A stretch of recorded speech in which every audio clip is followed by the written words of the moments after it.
Se os audiolivros deste canal contribuíram de alguma forma para a sua vida, considere apoiar nosso trabalho com uma doação. Sua contribuição é essencial para que possamos continuar produzindo e compartilhando conteúdo de qualidade. O link para a doação via Pix está disponível na descrição. Obrigado. Capítulo 33.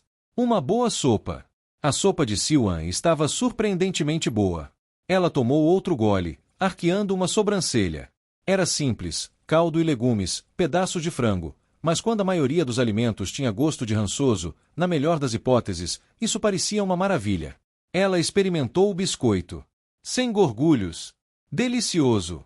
Ninaeve acabará de ficar em silêncio, sua própria tigela fumegando à sua frente. Recém-elevada, ela fizera os juramentos mais cedo naquele dia. Elas estavam no escritório da Mirlin, as persianas abertas e derramando uma luz dourada, novos tapetes verdes e dourados no chão. Em silêncio, Siwan se repreendeu por se distrair com a sopa. O relato de Ninaeve exigia consideração. Ela falará de seu tempo com Rand Altor, e especificamente de eventos como a purificação. É claro que Siwan ouvirá os relatos de que Saidin havia sido purificado. Um Ashamen visitará o acampamento durante a divisão. Ela permanecerá cética, mas agora não havia como negar. Bem, disse a Mirlin, estou muito feliz por esta explicação mais longa, Ninaeve. Embora o fato de ter sido purificada torne menos perturbador considerar Ashamen e Aes Sedai se unindo. Gostaria que Rand tivesse se disposto a falar comigo sobre isso durante nosso encontro. Ela disse calmamente, embora Siwan soubesse que ela olhava para homens se unindo a mulheres com tanto prazer quanto um capitão olhava para uma fogueira em seu porão. Suponho, disse Ninaeve, com os lábios curvados para baixo. Se importa, Rand não aprovava que homens se unissem a mulheres. Não importa se ele fez isso ou não, disse Egwene. Os Ashahan são responsabilidade dele. As Aes Sedai que o acorrentaram e espancaram são suas, mãe? Perguntou Ninaeve. Herdado de Elaida, talvez, disse Egwene, estreitando os olhos levemente. Ela estava certa em trazer Ninaeve de volta, pensou Siwan, tomando um gole de sopa. Ela fica do lado dele com frequência demais para se sentir confortável. Ninaeve suspirou, pegando a colher para começar a sopa. Não quis dizer isso como um desafio, mãe. Só quero mostrar como ele pensa. Luz, eu não aprovava muito do que ele fazia, principalmente ultimamente. Mas entendo como ele chegou lá. Mas ele mudou, disse Siwan, pensativo. Você mesma disse. Sim, disse Ninaeve. Os Aiel dizem que ele abraçou a morte. Eu também ouvi isso deles, disse Egwene. Mas olhei nos olhos dele e algo mais mudou, algo inexplicável. O homem que eu vi. Ele não parecia ser alguém que destruiria o túmulo de Natrin. Siwan estremeceu ao pensar nisso. O homem que eu vi não precisaria destruir um lugar assim, disse Egwene. Os que estivessem lá dentro simplesmente o seguiriam. Se curvariam aos seus desejos. Porque ele era. Os três ficaram em silêncio. Egwene balançou a cabeça e tomou um gole da sopa. Fez uma pausa e sorriu. Bem, vejo que a sopa está boa. Talvez as coisas não estejam tão ruins quanto eu pensava. Os ingredientes vieram de Caemin, observou Ninaeve. Ouvi as garçonetes conversando. Oh! Mais silêncio.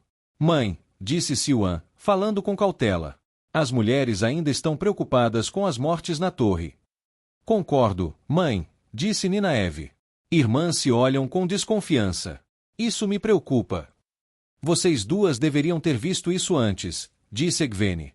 Durante o reinado de Elaida. Se foi pior do que isso, disse Ninaeve, fico feliz por não ter visto. Ela olhou para o anel da grande serpente. Fazia isso com frequência ultimamente.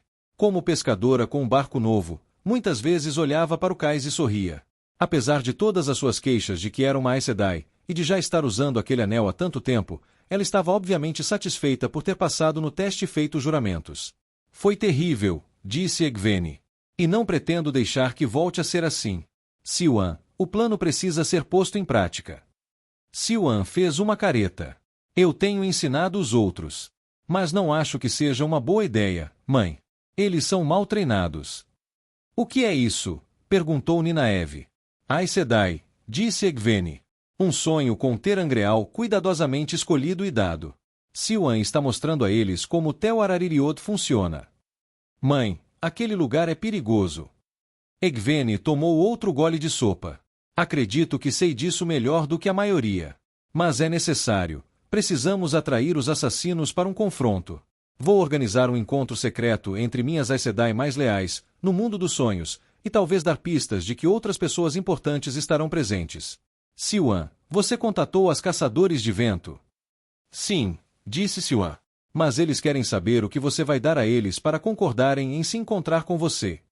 O empréstimo do Terangreal dos Sonhos será suficiente, disse Egwene secamente. Nem tudo precisa ser uma pechincha. Para eles, muitas vezes sim, disse Nynaeve. Mas isso não vem ao caso. Você está trazendo Caçadores de Ventos para esta reunião para atrair Mezana? Não exatamente, disse Egwene. Verei os Caçadores de Vento ao mesmo tempo, em um lugar diferente. E alguns sábios também. O suficiente para dar a entender a Mezana, supondo que ela tem espiões vigiando os outros grupos de mulheres que podem canalizar, que ela realmente quer nos espionar em Tel'aran'rhiod naquele dia. Você e Siuan farão uma reunião no Salão da Torre, mas será apenas um chamariz para atrair Mezana ou seus lacaios para fora do esconderijo. Com proteções, e algumas irmãs vigiando de lugares escondidos, conseguiremos prendê-los. Siuan mandará me chamar assim que a armadilha for acionada. Nynaeve franziu a testa. É um bom plano, exceto por uma coisa. Não gosto que você corra perigo, mãe. Deixe-me liderar esta luta. Eu consigo. Egwene estudou Nynaeve, e Siuan viu um pouco da verdadeira Egwene. Pensativa. Ousada, mas calculista.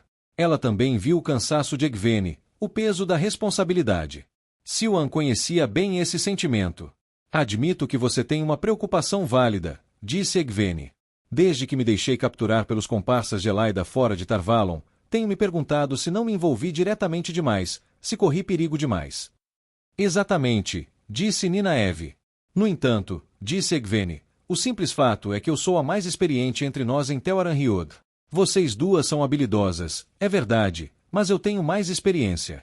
Neste caso, não sou apenas a líder das Aes Sedai, sou uma ferramenta que a Torre Branca precisa usar. Ela hesitou. Eu sonhei com isso, Nynaeve. Se não derrotarmos Mezana aqui, tudo pode estar perdido. Tudo estará perdido. Não é hora de guardar nenhuma de nossas ferramentas, por mais valiosas que sejam. Nynaeve estendeu a mão para a trança, mas ela agora só chegava aos seus ombros. Ela cerrou os dentes ao ouvir isso. Você pode ter razão. Mas eu não gosto disso. Os caminhantes dos sonhos Aiel, disse Siuan.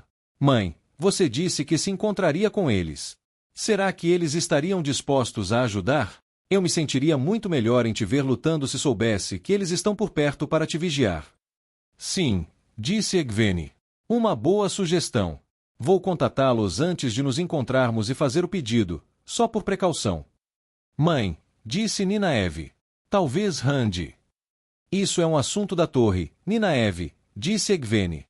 Nós cuidaremos disso. Muito bem. Agora, continuou Egwene, precisamos descobrir como espalhar os rumores certos para que Mezana não resista e venha ouvir. Perrin correu para o pesadelo. O ar se curvou ao seu redor, e as casas da cidade, desta vez do tipo cairienas, com seus topos planos, desapareceram. A estrada tornou-se macia sob seus pés, como lama, e depois se transformou em líquido. Ele mergulhou no oceano. Água de novo, pensou, irritado. Um relâmpago vermelho escuro caiu no céu, lançando ondas de luz sangrenta sobre o mar. Cada explosão revelava criaturas sombrias espreitando sob as ondas. Coisas enormes, malignas e sinuosas nos relâmpagos vermelhos espasmódicos. Pessoas se agarravam aos destroços do que antes fora um navio, gritando de terror e clamando por seus entes queridos. Homens em tábuas quebradas, mulheres tentando segurar seus bebês acima da água enquanto ondas imponentes quebravam sobre elas, cadáveres balançando como sacos de grãos. As coisas sob as ondas atacavam, arrancando pessoas da superfície e arrastando-as para as profundezas com o barulho das barbatanas e dentes afiados e faiscantes. A água logo borbulhava de um vermelho que não vinha dos raios. Quem quer que tenha sonhado esse pesadelo em particular tinha uma imaginação particularmente distorcida. Perrin se recusou a se deixar levar. Ele reprimiu o medo e não nadou em direção a uma daquelas tábuas. Não é real. Não é real. Não é real.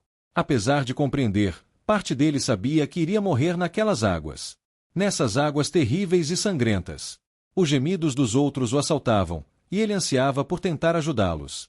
Eles não eram reais, ele sabia. Apenas invenções. Mas era difícil. Perrin começou a emergir da água, as ondas voltando para o chão.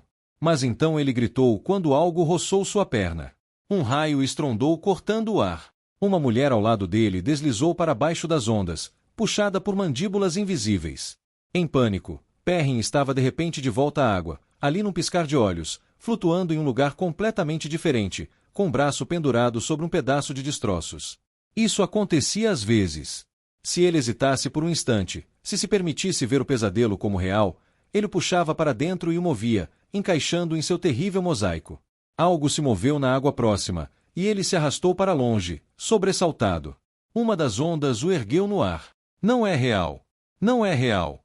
Não é real. As águas estavam tão frias. Algo tocou sua perna novamente, e ele gritou, e então engasgou enquanto engolia um bocado de água salgada. Não é real. Ele estava em Cairien, a léguas do oceano. Era uma rua. Pedras duras embaixo. O cheiro de pão assado vindo de uma padaria próxima. A rua era ladeada por pequenos freixos de tronco fino. Com um grito estridente, ele se agarrou a esse conhecimento enquanto as pessoas ao seu redor se agarravam aos seus destroços.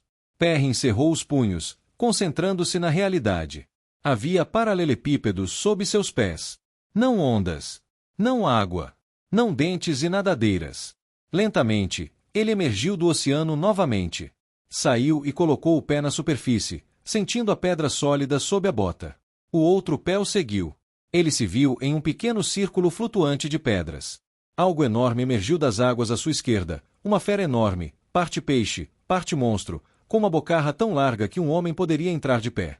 Os dentes eram tão grandes quanto a mão de Perrin e brilhavam, pingando sangue. Não era real. A criatura explodiu em névoa. Os respingos atingiram Perrin e secaram imediatamente. Ao redor dele, o pesadelo se curvava, uma bolha de realidade o pressionando. Ar escuro, ondas frias e pessoas gritando se misturavam como tinta fresca. Não havia relâmpagos, ele não os viu iluminar suas pálpebras. Não havia trovões. Ele não conseguia ouvi-los estrondosos. Não havia ondas, não no meio do Cairien, um lugar isolado. Perrin abriu os olhos de repente, e todo o pesadelo se desfez, desaparecendo como uma película de gelo exposta à luz do sol da primavera. Os prédios reapareceram, a rua retornou, as ondas recuaram. O céu voltou à tempestade negra e fervente. Relâmpagos brilhantes e brancos brilhavam em suas profundezas, mas não havia trovões. Hopper estava sentado na rua, a uma curta distância. Perrin caminhou até o lobo. Ele poderia ter pulado lá imediatamente, é claro, mas não gostava da ideia de fazer tudo facilmente. Isso o incomodaria quando retornasse ao mundo real. Você cresce forte, jovem touro, Hopper enviou com aprovação. Ainda demoro muito, disse Perrin, olhando por cima do ombro.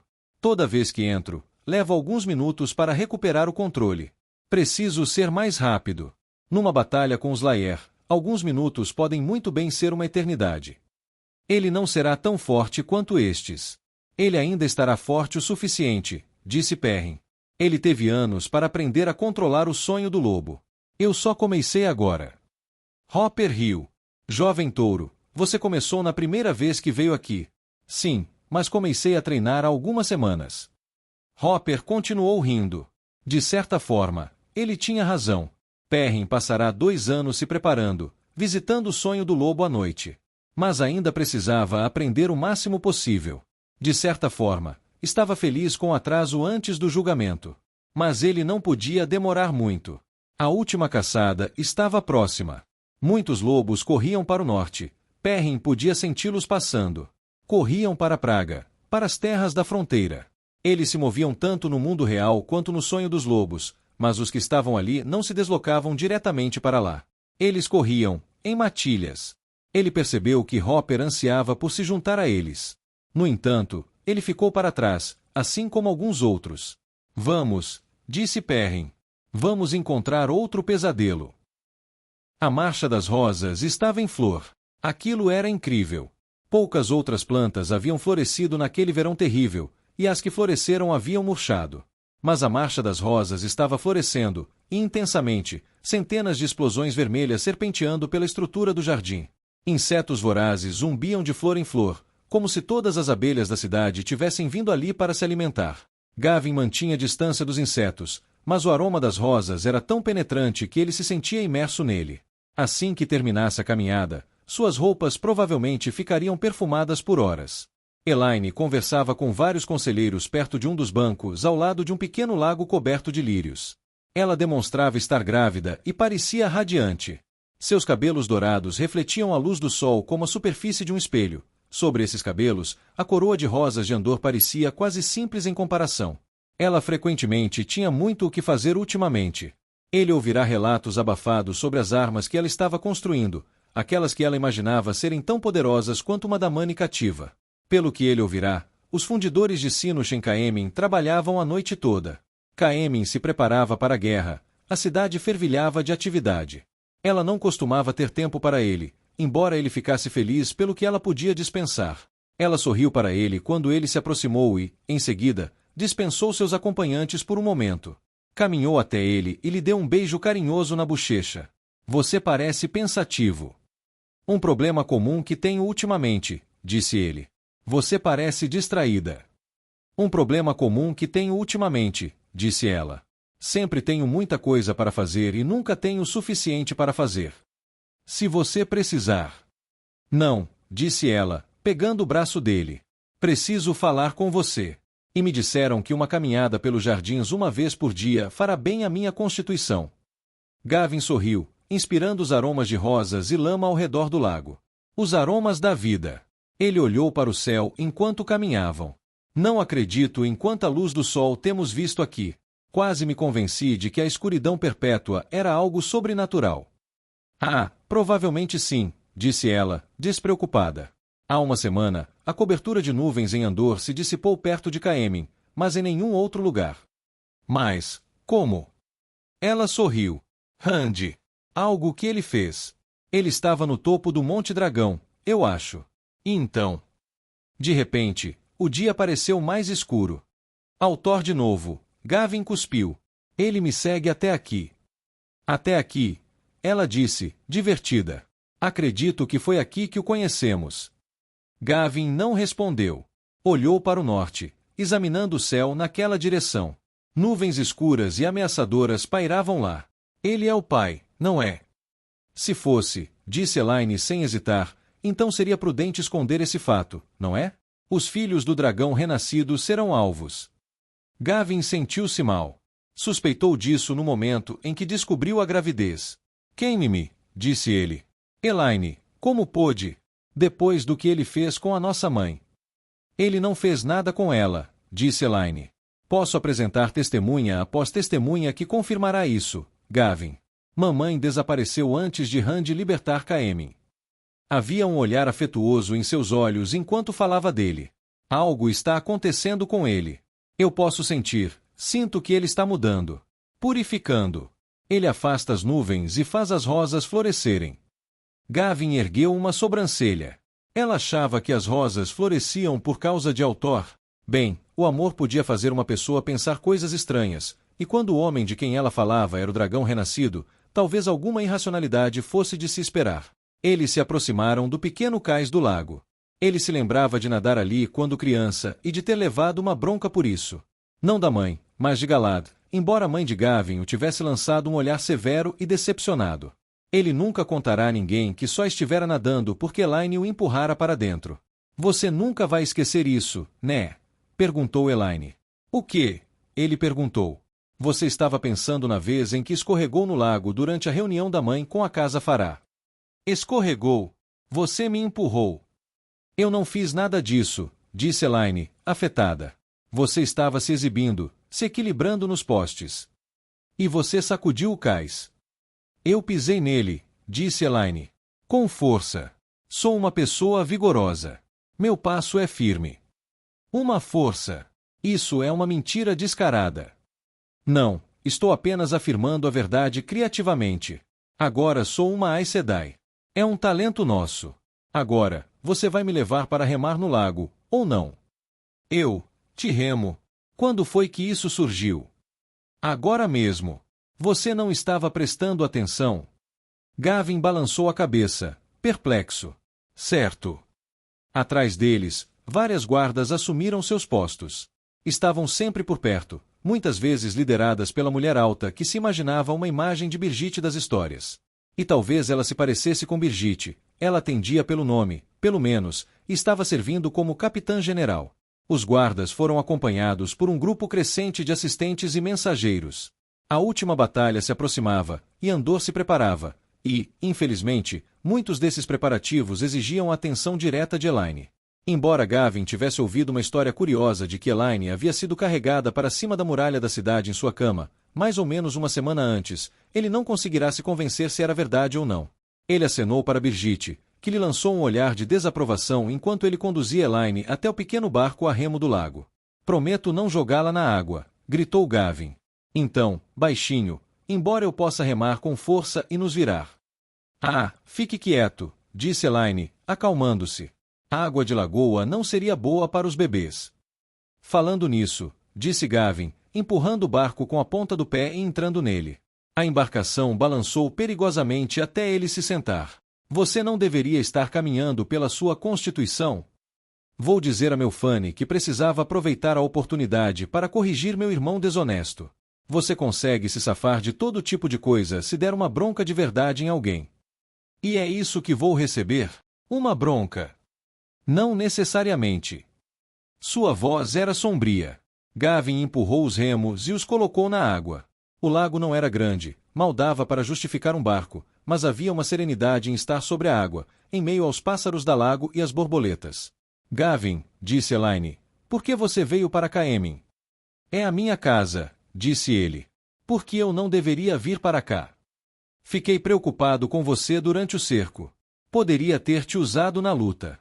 Mas você se manteve afastado." "Expliquei isso, Elayne. Eu estava envolvido na política da Torre Branca, sem falar nas neves do inverno. Fico chateado por não ter conseguido evitar, mas aquelas mulheres estavam me cutucando." "Eu sou uma dessas mulheres, sabia?" Ela levantou a mão, com o anel da grande serpente em volta do dedo. "Você é diferente", disse Gavin. "De qualquer forma, você tem razão. Eu deveria estar aqui. Mas não sei que outros pedidos de desculpas você espera que eu faça."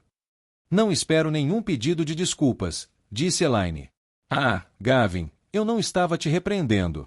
Embora eu certamente pudesse ter te usado, nós conseguimos. Eu também estava preocupada que você ficasse presa entre defender a torre e proteger Egwene. Parece que deu certo também. Então, eu pergunto, por que você veio aqui agora? Egwene não precisa de você." "Aparentemente não", disse Gavin, dando ré no barco. Um enorme salgueiro frondoso crescia na lateral do lago, pendendo dos galhos como tranças, balançando acima da água. Ele ergueu os remos para além desses galhos e o barco parou. "Bem", disse Elayne, "não vou me intrometer nisso, pelo menos, não por enquanto. Você é sempre bem-vindo aqui, Gavin. Eu o tornaria capitão-general, se você pedisse, mas acho que você não quer isso." "O que te faz dizer isso?" "Bem, você passou a maior parte do tempo aqui, deprimido, nesses jardins." "Não fiquei deprimido. Fiquei pensando." "Ah, sim. Vejo que você também aprendeu a falar a verdade de forma criativa." Ele bufou suavemente. "Gavin, você não tem passado tempo com nenhum dos seus amigos ou conhecidos do palácio. Você não tem assumido o papel de príncipe ou capitão-general. Em vez disso, você apenas pondera." Gavin olhou para o outro lado do lago. "Eu não passo tempo com os outros porque todos querem saber por que eu não estava aqui para o cerco. Eles ficam perguntando quando eu vou assumir meu posto aqui e liderar seus exércitos." "Está tudo bem, Gavin. Você não precisa ser capitão-general, e eu posso sobreviver com a ausência do meu primeiro príncipe da espada, se for preciso. Mas admito que Brigitte está bastante chateada com você por não se tornar capitão-general. É por isso que estou olhando fixamente." "Sim. Mas ela vai conseguir. Ela é realmente boa no que faz. E se tem alguém que eu gostaria que você protegesse, seria Egwene. Ela merece você. E se eu decidir que não a quero?" Elayne estendeu a mão e pousou-a no braço dele. Seu rosto, emoldurado por cabelos dourados, coroado por aquela coroa combinando, parecia preocupado. "Ah, Gavin! O que aconteceu com você?" Ele balançou a cabeça. Brini acha que eu estava acostumado demais a ter sucesso e não sabia como reagir quando as coisas começaram a me virar do avesso. E o que você acha? Acho que foi bom para mim estar aqui, disse Gavin, respirando fundo. Algumas mulheres caminhavam pela trilha ao redor do lago, lideradas por uma mulher de cabelos ruivos brilhantes com mechas brancas. Dimana era uma espécie de aluna reprovada da Torre Branca. Gavin não tinha muita certeza sobre a natureza das comadres e seu relacionamento com Elaine. Estar aqui, disse ele, me lembrou da minha vida anterior. Foi particularmente libertador estar livre das Aes Sedai. Por um tempo, tive certeza de que precisava estar com Egwene. Quando deixei a jovem guarda para cavalgar até ela, senti que era a melhor escolha que já fiz. E, no entanto, ela parece ter superado a necessidade de mim. Ela está tão preocupada em ser forte, em ser a Mirlin, que não tem espaço para ninguém que não se curve a todos os seus caprichos. Duvido que seja tão ruim quanto você diz, Gavin. Egwene, bem, ela precisa se impor, por causa da juventude e da maneira como foi criada. Mas ela não é arrogante. Não mais do que o necessário. Elaine mergulhou os dedos na água, assustando um peixe dourado. Eu já me senti como ela deve estar se sentindo.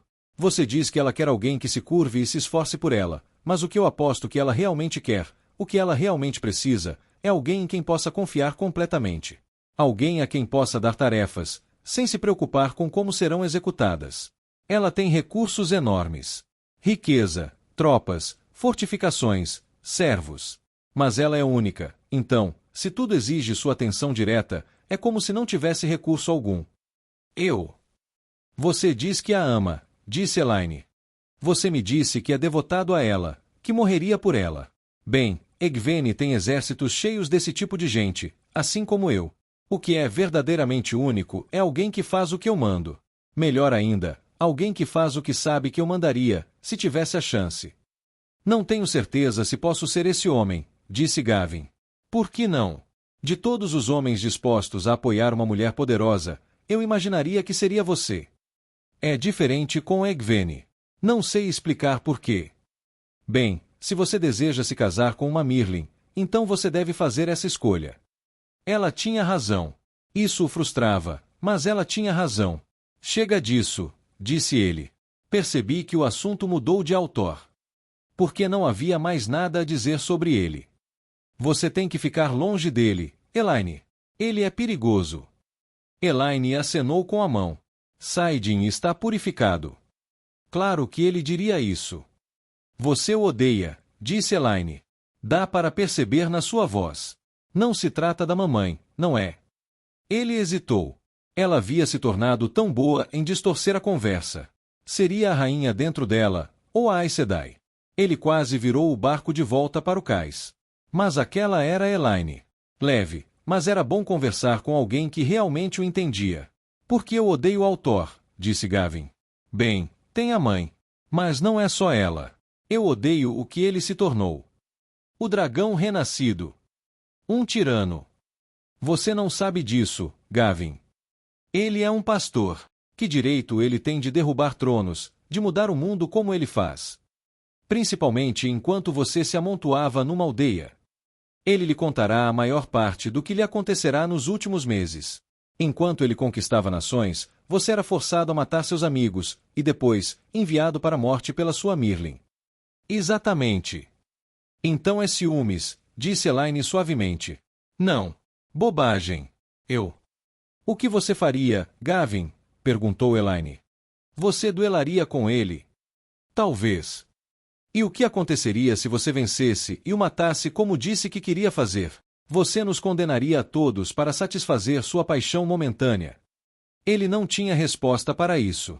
Isso não é só inveja, Gavin, disse Elaine, pegando os remos dele. É egoísmo. Não podemos nos dar ao luxo de sermos míopes agora. Ela começou a remar de volta, apesar dos protestos dele. Isso, ele disse, vindo da mulher que atacou pessoalmente a Aja Negra. Elaine corou. Ele percebeu que ela desejava que ele nunca tivesse descoberto aquele acontecimento. Era necessário. E, além disso, eu disse nós. Você e eu temos esse problema. Brigitte vive me dizendo que preciso aprender a ser mais moderada. Bem, você precisará aprender a mesma coisa, pelo bem de Egwene. E ela precisa de você, Gavin.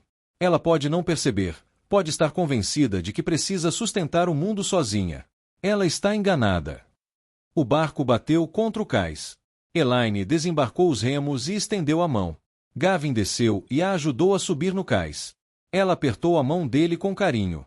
Você vai resolver isso, disse ela.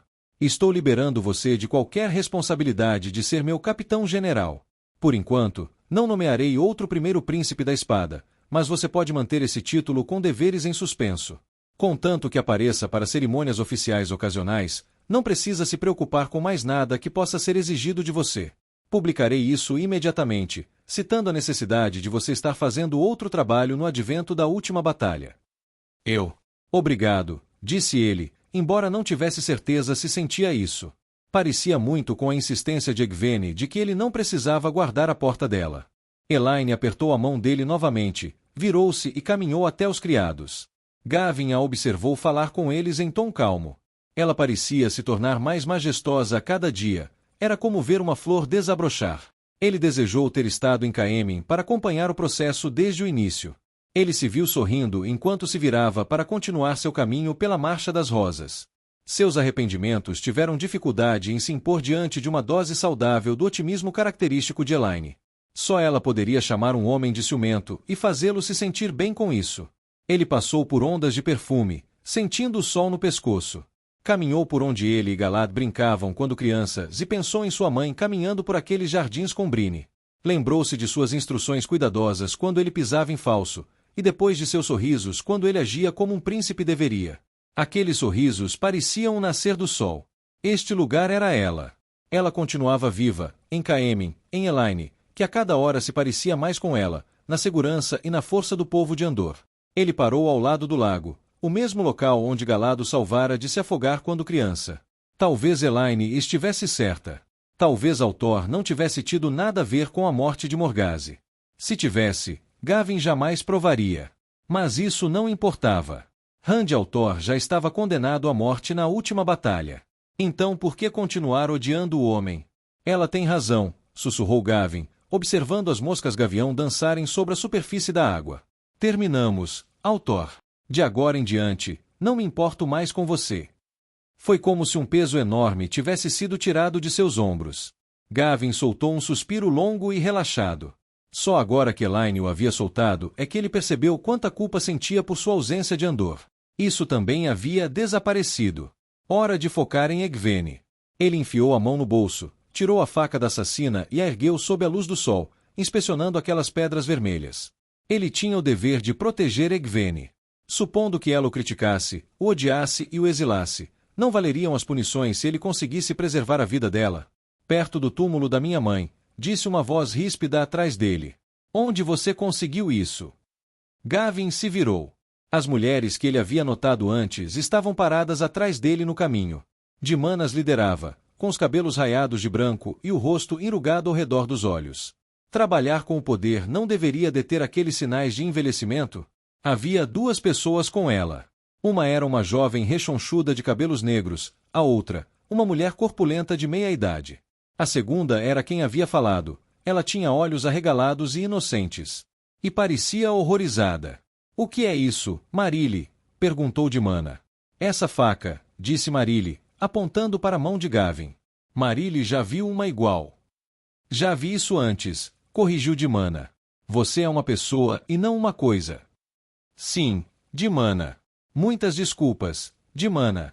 Marily, eu não cometerei o mesmo erro novamente, Dimana. Gavin ergueu uma sobrancelha. O que havia de errado com essa pessoa? Perdoe-a, meu senhor, disse Dimana.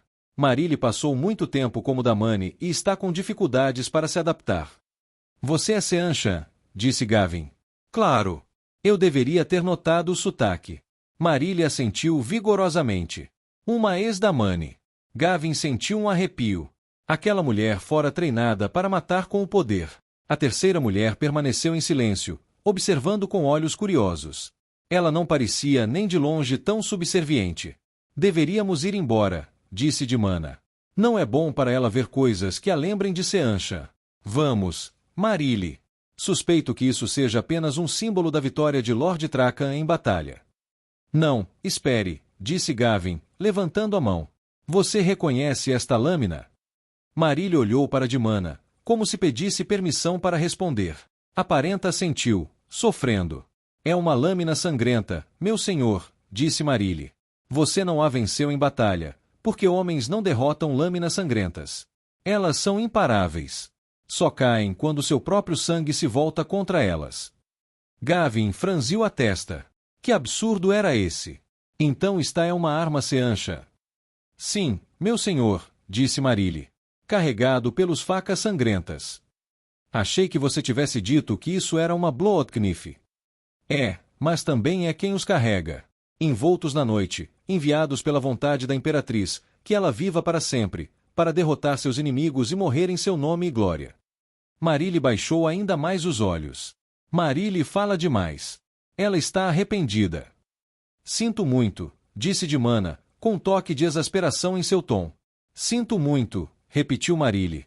Então esses facas sangrentas, disse Gavin. São assassinos Seanchan. Ele sentiu um arrepio profundo. Será que eles deixaram tropas suicidas para matar Aes Sedai? Sim. Fazia sentido. O assassino não era um dos renegados. Sim, meu senhor, disse Marília. Vi uma das facas penduradas no quarto dos aposentos da minha senhora, pertencer ao irmão dela, que a carregara com honra até que seu sangue se voltasse contra ele. A família dele. Não, o sangue dele. Marília se encolheu ainda mais. Fale-me sobre eles, disse Gavin com urgência. Envolta na noite, disse Marília, enviada pela vontade da imperatriz, que ela viva para sempre, para derrotar seus inimigos e morrerem.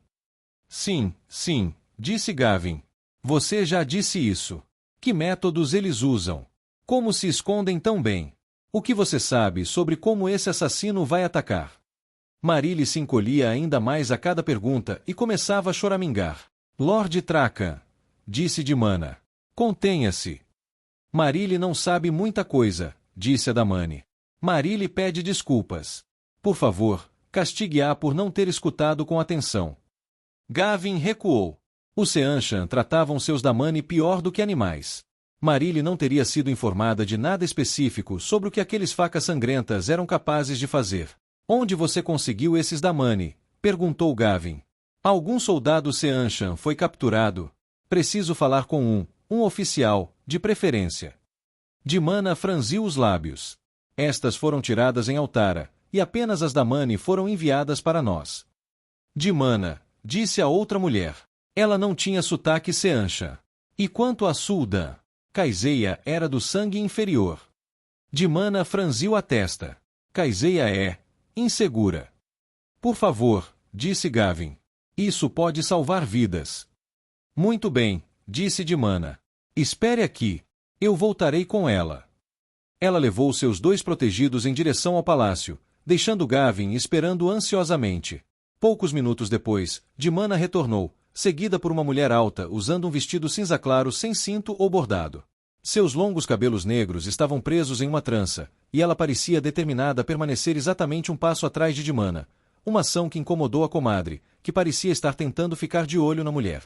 Chegaram a Gavin, e a Suldan, inacreditavelmente, ajoelhou-se e prostrou-se no chão, com a cabeça tocando a terra. Havia uma elegância suave na reverência. Por algum motivo, fez Gavin sentir como se estivesse sendo ridicularizado. Lord Tracan, disse Dimana, está é Caiseia. Ou, pelo menos, é assim que ela insiste que a chamemos agora. Caiseia é uma boa serva, disse a mulher calmamente. Levante-se, disse Gavin. O que está fazendo? Disseram a Caiseia que você é irmão da rainha. Você é do sangue deste reino, e eu sou uma humilde Damani. Damani? Você é uma Suldan. Chega, disse a mulher. Preciso de uma coleira, grande senhor. Quer que eu faça isso? Caiseia é perigosa. Dimana acenou com a cabeça para o lado, indicando que deveriam falar em particular. Gavin retirou-se com ela para mais adiante na Marcha das Rosas, deixando Caiseia prostrada no chão. Ela é uma Suldan? Perguntou Gavin. Ou ela é uma Damani? Todos os Suldan podem ser treinados para canalizar, explicou Dimana. Elaine acha que esse fato minará toda a cultura deles uma vez revelado, então ela nos fez focar em ensinar o Suldan a acessar seus poderes. Muitos se recusam a admitir que conseguem ver as tramas, mas alguns foram honestos conosco. Insistiram, com todas as suas forças, que deveriam ser transformados em damanes. Ela acenou de volta para Caiseia. Isso é muito preocupante. Achamos que ela está intencionalmente se esforçando para prender as tramas para poder criar um acidente e usar nosso próprio raciocínio contra nós. Se ela fizer algo violento com poder único, pode alegar que erramos em deixá-la livre. Uma mulher que poderia ser treinada para matar com um poder único, que não estava vinculada aos 3 juramentos e que tinha a determinação de provar que era perigosa. Gavin estremeceu. Nós guardamos um pouco de raiz forquilha nela quase todos os dias, disse Dimana. Não digo isso para te preocupar, mas para te avisar que o que ela diz e faz pode não ser confiável. Gavin assentiu. Obrigada. Dimana o conduziu de volta, e o Suldan permaneceu no chão. Como Caiseia pode servi-lo, grande senhor? Suas ações pareciam uma paródia da subserviência de Marile. O que Gavin inicialmente interpretara como zombaria não era nada disso. Em vez disso, eram os esforços imperfeitos de alguém de nascimento nobre para imitar os humildes. Você já viu um desses antes? Perguntou Gavin casualmente, sacando a faca sangrentas. Caiseia ofegou. Onde você encontrou isso? Quem te deu? Ela se encolheu quase imediatamente, como se percebesse que havia saído do papel que assumiu. Um assassino tentou me matar com isso, disse Gavin. Nós lutamos, e ele escapou. Isso é impossível, grande senhor, disse a mulher Seanchan, com a voz mais controlada. Por que você diz isso? Porque se você tivesse lutado contra um dos facas sangrentas, grande senhor, você estaria morto. Eles são os assassinos mais habilidosos de todo o Império. Eles lutam com mais crueldade, porque já estão mortos. Tropas suicidas. Gavin assentiu. Você tem alguma informação sobre elas? O rosto de Caiseia ficou conflituoso. Se eu te vir preso, perguntou Gavin. Você vai me responder então? Meu senhor, disse Dimana. A rainha jamais permitiria isso. Vou perguntar a ela, disse Gavin. Não posso prometer que você ficará presa, Caiseia, mas posso prometer que intercederei junto à rainha por você. Tu és poderoso e forte, grande senhor, disse Caiseia. E sábio de fato. Se fizeres isso, Caiseia te responderá. Dimana olhou feio para Gavin. Fale, disse Gavin a Suldan. Facas de sangue não vivem muito, disse Caiseia. Uma vez que recebem uma tarefa, não descansam. Recebem habilidades da Imperatriz, que ela viva para sempre, anéis terangreal que os transformam em grandes guerreiros. Eles borram suas formas, disse Gavin, quando estão perto da sombra. Sim, disse Caiseia, parecendo surpresa por saber disso. Eles não podem ser derrotados. Mas, eventualmente, o próprio sangue deles os matará. O próprio sangue deles. Eles são envenenados pelo serviço que prestam. Uma vez incumbidos, muitas vezes não duram mais do que algumas semanas. No máximo, sobrevivem um mês. Gavin ergueu a faca, perturbado. Então só precisamos esperar. Caiseia riu. Isso não vai acontecer. Antes de morrerem, eles verão seu dever cumprido. Este está matando pessoas lentamente, disse Gavin. Um a cada poucos dias. Um punhado até agora. Testes, disse Caiseia, procurando por pontos fracos e fortes, descobrindo onde podem atacar sem serem vistos. Se apenas alguns morrem, então você ainda não viu todo o poder da lâmina sangrenta. Eles não deixam um punhado de mortos, mas dezenas. A menos que eu impeça, disse Gavin. Quais são as fraquezas dele? Caiseia riu novamente. Fraquezas. Grande senhor, eu não disse que eles são os melhores guerreiros de Seanchan, fortalecidos e auxiliados pelo favor da Imperatriz, que ela viva para sempre. Certo. E o Terangreal, então? Ele ajuda o assassino quando ele está nas sombras. Como posso impedi-lo de funcionar? Talvez acender um grande número de tochas. Não se pode ter luz sem sombra, grande senhor, disse a mulher. Crie mais luz e você criará mais sombras. Tem que haver um jeito. Caiseia tem certeza de que, se houver um grande senhor, o senhor o encontrará. A resposta da mulher tinha um tom presunçoso. Se Caiseia permite a sugestão, grande senhor, considere-se afortunado por ter sobrevivido à luta contra um lâmina sangrenta. Você não deve ter sido o verdadeiro alvo dele. Seria prudente se esconder até que um mês se passe. Permita que a Imperatriz, que ela viva para sempre, cumpra sua vontade e abençoe os presságios de que você foi avisado o suficiente para escapar e viver. Chega disso, disse Dimana. Espero que consiga o que deseja, Lord Traca. Sim, obrigado, disse Gavin, perturbado. Ele mal percebeu quando Kaiseia se levantou e a comadre levou sua protegida embora. Considere-se sortudo por ter sobrevivido. Você não deve ter sido realmente o alvo dele. Gavin testou a faca de arremesso em suas mãos. O alvo era Egwene, obviamente. Por que mais os Seanchan usariam uma arma tão poderosa? Talvez pensassem que a morte dela derrubaria a Torre Branca. Egwene precisava ser avisada. Se isso a deixasse com raiva dele, se fosse contra o que ela queria, ele tinha que lhe trazer essa informação. Poderia salvar sua vida. Ele ainda estava ali, pensando em como abordar Egwene, quando uma criada de vermelho e branco o encontrou. Ela carregava um prato com um envelope lacrado. Meu Lord Gavin. O que é isto? Perguntou Gavin, pegando a carta e usando a faca sangrenta para cortá-la na parte superior. De Tarvalon, disse o servo, curvando-se. Veio por um portal. Gavin desdobrou a grossa folha de papel que continha o envelope. Reconheceu a caligrafia de Silviana. Gavin Traca. Dizia. A Mirlin ficou profundamente descontente ao saber de sua partida. Você nunca foi instruído a deixar a cidade. Ela me pediu para enviar esta missiva, explicando que lhe foi dado tempo suficiente para ficar em Caemmin. Sua presença é necessária em Tarvalon, e você deve retornar o mais rápido possível. Gavin leu a carta e depois a releu.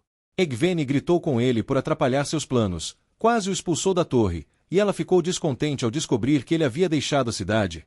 O que ela esperava que ele fizesse? Ele quase riu. Meu senhor, perguntou o servo. Gostaria de enviar uma resposta? Havia papel e caneta na bandeja. Eles insinuaram que uma seria esperada. Mande isto para ela, disse Gavin, jogando a faca sangrenta na bandeja. De repente, sentiu tanta raiva que todos os pensamentos de voltar fugiram de sua mente. Mulher em chamas. E diga a ela, acrescentou após um momento de reflexão, que o assassino é Seanchan e carrega um terangreal especial que o torna difícil de ser visto nas sombras. Melhor manter luzes extras acesas. Os outros assassinatos foram testes para medir nossas defesas. Ela é o verdadeiro alvo. Enfatize que a assassina é muito, muito perigosa, mas não é a pessoa que ela pensava que era.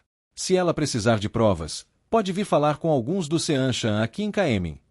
O servo pareceu perplexo, mas quando ele não disse mais nada, a mulher recuou. Ele tentou acalmar a raiva. Não voltaria, não agora.